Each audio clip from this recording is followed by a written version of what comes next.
اب یہ محبت ہم اپنی زندگیوں میں دیکھیں عزیزان محترم، خود 6 طرح کی محبت ہیں جو روایات آپ بیان کرتی ہیں، میں خلاصتاً آپ کی خدمت میں پیش کروں، کیونکہ یہ وہ فیکٹرز ہیں کہ جو انسان کو امام تک پہنچنے سے روکتے ہیں، انسان کو کمال تک پہنچنے سے روکتے ہیں۔ ورنہ آپ اور میں آپ کو تو نہیں کہوں گا، آپ تو ماشاءاللہ بہت اچھے ہیں، میں بہرحال خطاکار ہوں، ضعیف بھی ہوں، کمزور بھی ہوں۔ یہ کچھ چیزیں ہیں جو ہماری زندگی میں آتی ہیں، آپ بعض اوقات آپ کا بڑا دل چاہتا ہے کہ میں عبادت بھی کروں، سجدے بھی کروں، دعائیں بھی کروں، اچھا بھی ہو جاؤں، لیکن پھر جب مجلس سے باہر نکلتے ہیں تھوڑی دیر میں آدمی کا سافٹ ویئر آہستہ آہستہ چینج ہونا شروع ہو جاتا ہے۔ خوب یہ نیچرل بھی ہے، انسان کی فطرت میں بھی ہے، لیکن انسان جب ہلکے ہلکے اپنے معارف کو سمجھ لے تو پھر یہ مشکل اس کی حل ہو جاتی ہے۔ پہلی چیز حب دنیا، جسے دنیا کی محبت ہو، یہ دنیا کی محبت انسان کو برباد کر دیتی ہے۔ اب دنیا کی محبت کا مطلب یہ نہیں ہے کہ اب آپ دنیا چھوڑ دیں، پہاڑوں پہ چلے جائیں، کمائیں نہیں، پڑھے نہیں۔ بھی مولانا صاحب نے بولا دنیا سے محبت نہیں کرنی، امی میں صبح اسکول نہیں جا رہا، یا مثلا میں یونیورسٹی نہیں جا رہا، وہی ایسا نہیں ہے۔ دنیا کی ڈیفینیشن ہے وہ چیز کہ جو خدا سے دور کر دے، وہ دنیا نہ، وہ دنیا، اسی دنیا کے اندر آپ جو ہے وہ نیک کام کر کر اپنے آپ کو کمال پہ بھی لے کے جا سکتے ہیں، لیکن وہ چیز جو آپ کو خدا سے دور کر دے، حب دنیا یعنی دنیا کی محبت۔ اور دنیا کی محبت انسان میں تب بہت بڑھتی ہے جب آخرت اس کی زندگی میں کم ہو جائے، اس کا رنگ ہلکا ہو جائے۔ اگر آپ کے ذہن میں آخرت روشن ہے تو دنیا آپ کو خرید نہیں سکتی، دنیا کی اتنی قیمت بھی نہیں ہے۔ وہ شہید محسن حجاجی کہ جو 32 سال میں شہید ہوا، آپ جانتے ہیں کتنا خوبصورت جوان، اس نے اپنے بیٹے کو جو وصیت لکھی تھی اس میں کیا جملہ تھا؟ بیٹا 2 سال کا، ابھی تو خیر بڑا ہو گیا، اس نے کیا لکھا تھا؟ بیٹا دنیا میں بہت فتنہ ہے، دنیا میں بہت بازار گرم ہے، ایسا کام کرنا خدا تمہارا خریدار ہو جائے، خدا تمہیں خرید لے، یعنی وہ بھی اسی دنیا میں ہی کرنا ہے، یعنی اس دنیا میں ایسا کام کرو کہ دنیا تمہیں نہ خریدے، خدا تمہیں خرید لے۔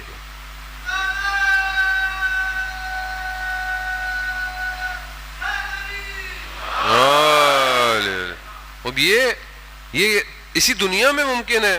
ایک شخص ہو سکتا ہے کہ وہ سوچے کہ میں جوانوں سے مخاطب ہوں، مثلا میں باہر نہ نکلوں، مولانا صاحب باہر مسائل ہیں، میں یونیورسٹی نہ جاؤں، یونیورسٹی میں بے حجابی ہے۔ ابھی تو پاکستان کے حالات بہت خراب ہو گئے ہیں، میں تو کافی عرصے کے بعد پاکستان آتا ہوں، اور جو سننے میں ملتا ہے ویسے بھی بہت سچویشن جو ہے نا، وہ فساد اخلاقی جو ہے وہ بہت زیادہ ہو گیا، بہت زیادہ ہو گیا، اور میڈیا اسی طرح اپنا کردار ادا کر رہا ہے۔ اب جوان کے لیے سخت ہے، مثلا یونیورسٹی جاتا ہے، کام پہ جاتا ہے، بازار جاتا ہے، عزیزان محترم، مگر اسی سوسائٹی میں اچھے جوان بھی ہیں، اچھی خواتین بھی ہیں، سب کچھ ہے، کیونکہ معاشرہ اچھے لوگوں سے چلتا ہے۔ معاشرہ یاد رکھیں، معاشرہ کبھی بھی برے لوگوں سے موو نہیں ہو سکتا، معاشرہ اچھے لوگ چلا رہے ہوتے ہیں، شاید آپ کو نظر نہیں آتے لیکن اچھے لوگ ہمیشہ معاشرے میں ہوتے ہیں۔ وہ اب کیا کریں؟ وہاں صاحب دنیا، یہ تو دنیا ہے، ہم باہر نہ جائیں، ہم کام نہ کریں، نہیں جائیں، گھر بیٹھے رہیں، کچھ نہ کریں، نہیں۔ کمال یہی ہے کہ انسان بازار میں کھڑا ہو لیکن اس کی توجہ خدا کی طرف ہو۔ انسان یونیورسٹی میں پڑھے، انسان سارے کام کرے، مگر اس کے دل میں خوف خدا ہو، اسے دنیا اتنی تیزی سے اپنی طرف نہ کھینچے۔ وہ اس کی پریکٹس کرنی پڑے گی۔ آپ وہ پریکٹس کیسے کریں گے؟ آپ مطلب کہاں پریکٹس کریں گے؟ اب آپ مثلا کوئی ٹورنامنٹ کھیلنے جا رہے ہیں، کرکٹ کا، فٹ بال کا، کسی بھی چیز کا، تو آپ کیا فوراً بیٹ پیڈ اٹھاتے چلے جاتے ہیں؟ نہیں، پہلے پریکٹس کرتے ہیں، پریکٹس میچ ہوتے ہیں، کیمپ لگتا ہے، خوب اس کے بعد آپ جاتے ہیں ٹورنامنٹ پہ یا کوئی بھی میچ ہوتا ہے۔ خوب آپ اگر بغیر پریکٹس کے بازار میں جائیں گے تو آپ ہر نگاہ پہ گر جائیں گے، تو کہاں پریکٹس کروں؟ عزیزان محترم، کوئی اور جگہ نہیں ہے سوائے مصلی کے، جو آپ کو پریکٹس دے سکتا ہے؟ کوئی نہیں سکتا. دنیا یوگا کرواتی ہے، میڈیٹیشن کرواتی ہے کہ آپ ایسے بیٹھے ہیں، خوب ٹھیک ہے، ایکسرسائزز ہے، سب کچھ ہے، لیکن اصل میڈیٹیشن مصلی ہے، اور وہ بھی توجہ کے ساتھ، مطلب جس کا قلب خدا کے آگے حاضر ہو جائے اور جس کے رکوع اور سجود اپنے خالق کے آگے ہوں، اس کا ذہن خالی. پریکٹس کیا ہے؟ ذہن خالی کر کر اللہ اکبر کرے. اور رات کی تاریکی میں جو موقع ملتا ہے نا سجدے کا، وہ دن میں نہیں ہے. رات کو کوئی نہیں دیکھ رہا ہوتا سوائے خدا اور اس کے ملائکہ کے. اب یہ جو پریکٹس ہے، یہ جو جتنی آپ پریکٹس کریں گے اتنا آپ دن میں کامیابی سے زندگی گزاریں گے. اور یہ میں نہیں کہہ رہا، روایات ہیں. امام جعفر صادق علیہ الصلوۃ والسلام ارشاد فرماتے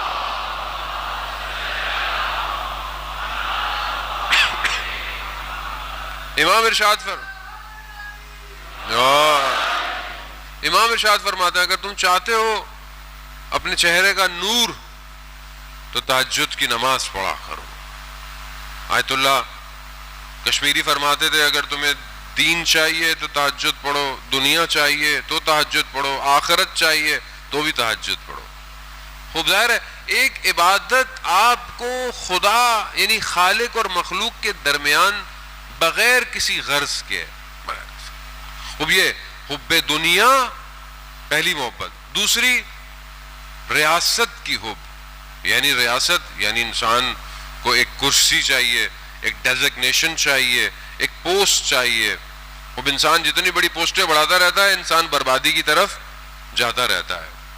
اب آپ مثلا ابھی مثلا امام بارگاہ ہے، امام بارگاہ میں ٹرسٹ ہوگا، کوئی فیکٹری ہوگا. اب یہ انسان کو پوسٹیں، بعض اوقات انسان اپنے کام کو بھول جاتا ہے.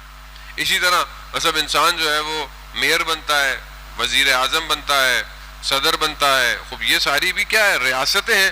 خوب جب انسان اس ریاست کی محبت میں جاتا ہے تو بعض اوقات انسان اپنی بندگی بھول جاتا ہے، اور جب بندگی بھول جائے تو یہی ریاست اس کو ڈبو دیتی ہے. بہلول دانا کا وہ واقعہ آپ نے مشہور سنا ہوگا کہ جب وہ خلیفہ کے پاس گیا تو خلیفہ نے سے اس نے پوچھا کہ بھائی خلیفہ سے کہ بھائی قیامت میں سوال کیسے ہوں گے، کیا کیا ہوں گے؟ تو اس نے بولا کہ کل آ جانا قبرستان. تو قبرستان میں اس نے گرم جو ہے وہ کوئی ایک جگہ تھی جس کو گرم لوہے کی تھی، اس کو بڑا آگ سے بھڑکایا ہوا تھا. تو کہا سوال کیسے ہوں گے؟ کہا ایسے ہوں گے. کہا اس گرم جلتے ہوئے جو ہے وہ جگہ پہ چڑھ کر اپنا نام اور جو دارائی ہے یعنی جو جو رکھتے ہو وہ بتا دو. اب یہ بہلول دانا گئے، انہوں نے اپنا نام بتایا، ایک آدھ کپڑے بتایا، اتر کے آ گئے، کچھ بھی نہیں ہوا. اب بادشاہ سلامت اپنے نام بتاتے میں پہنچ جل گیا. حضرت عالی جناب، جیسے ہمارے یہاں ہوتا ہے علامہ، مولانا، مطلب حجت الاسلام والمسلمین اور پتہ نہیں کیا کیا، یہ نام ہی ختم نہیں ہو رہے مولانا کے. مولانا بعد میں آئیں گے، نام پہلے آ رہے ہیں. وزان محترم ناموں میں کچھ نہیں ہے، اصل چیز گمنامی میں ہے. آدمی جتنا گمنام ہوگا اتنا وہاں اس کا نام ہوگا. اب یہاں جب اس نے بتایا تو پہنچ جل گئے، بادشاہ سلامت کے پہنچ جل گئے. تو بولا ابھی تو نام پہ ہی جل گئے، محل پتہ نہیں کیا کیا. وہی حب ریاست ہے، جتنی بڑی دکان ہوگی اتنا زیادہ جواب دینا ہے. اور اگر یہ ڈیزگنیشن خدا کے لیے ہے، خدا کے لیے ہے، خدا کی خاطر ہے، پھر کوئی خطرہ نہیں ہے.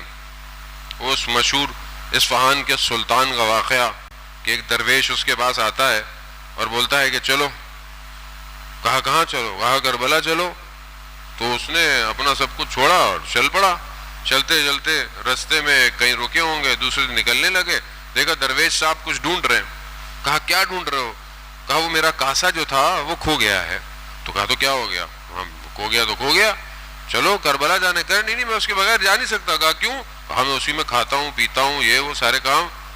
کہا بندہ خدا میں اپنی پوری سلطنت چھوڑ کے آ گیا، تم سے کاسا نہیں چھوڑا جا رہا. اس کا مطلب کیا ہے؟ یعنی حب محبت جو ہے وہ ہر بندے کی الگ ہے. آپ یہ نہیں کہہ سکتے کہ فلانی پوسٹ پر ہے تو نہیں. ہر آدمی اپنی ڈیزگنیشن پر محبت رکھتا ہے. مجھے محبت ہے بھئی، یہاں پہ میں مجلس پڑھ رہا ہوں، مجھے محبت ہے. میں یہاں کوئی اور پڑھنے میں اجازت دوں گا کیا؟ وہ یہی تو ہے، پتہ چل جائے گا آدمی کو آپ کو محبت کس سے ہے۔ اگر یہ مجھے بول دیں 15 منٹ پہلے آپ نہیں پڑھیں گے تو میں کیا کروں؟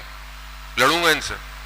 اگر خدا کے لیے ہے بولوں گا آپ کی مرضی ہے، آپ کسی سے پڑھائیں، لیکن اگر اپنی ذات کے لیے ہے تو عزیزان محترم انسان برباد ہو جاتا ہے، بہت خطرناک ہے۔ حب الریاسہ، ریاست کی محبت خطرناک، اور ہر بندے کی ریاست الگ ہے، ہر بندے کی ریاست۔ میں آیا لوگ کھڑے نہیں ہوئے، حب الریاست۔ میں آیا لوگوں نے میرے ہاتھ نہیں چومے، حب الریاست۔ خطرناک ہے، یہ انسان کو دیمک کی طرح اندر سے کھا جاتی ہے۔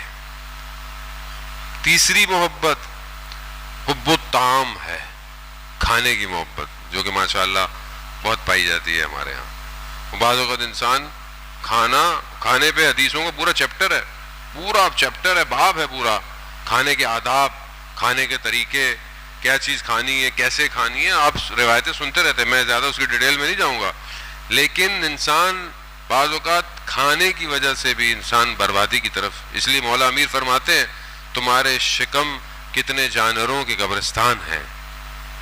اور اگر انسان اس لیے کھائے کہ یہ کھا کے انرجی پیدا ہوگی اور میں خدا کی بندگی کروں گا، تو پھر اس کا یہ کھانا بھی عبادت میں شمار ہو جاتا ہے۔ وہ بھی یہ اگر انسان کھائے اور گناہ کرے، استغفر اللہ، تو انسان کیسے اس کھانے ہوئی چیز کا جواب دے گا؟ چوتھی محبت جو ہے وہ نوم، یعنی سونے سے محبت، یعنی انسان کو سونے سے محبت ہوتی ہے۔ انسان سوتا ہے، نیند سے بڑی محبت ہوتی ہے انسان کو نیند آ رہی ہو، انسان مرتا ہے، لیکن اسلام کہتا ہے کہ سونے کے اوقات ہیں، ہم نے رات تمہارے لیے آرام کی بنائی، دن تمہارے لیے کام کا بنایا۔ تو انسان کو بہرحال اپنی نیند، کیونکہ یہ محبت جو ہے یہ انسان کو کئی چیزوں سے غافل کر دیتی ہے۔ آپ سوچیں نا، نیند کتنی پیاری ہے، کتنی پیاری نیند ہوتی ہے۔ آپ یہاں سے ساری رات جاگتے رہے، 2-3 بجے گھر پہنچے، اور جو ہے وہ 4:40 4:48 پہ فجر کی نماز ہے، اب آپ 3:30 بجے گر گئے، اب کیسے اٹھے؟ جاگا جا نہیں رہا، اٹھا جا نہیں رہا۔ یہ کیا ہے؟ محبت، نیند سے محبت ہے عزیزان محترم۔ لیکن جسے خدا سے محبت ہو وہ اپنی نیند کے خود ہی الارم لگاتا ہے، گھڑیوں کے الارم اسے نہیں اٹھاتے، 10 اٹھا لیں لوگ ہل نہیں رہتے۔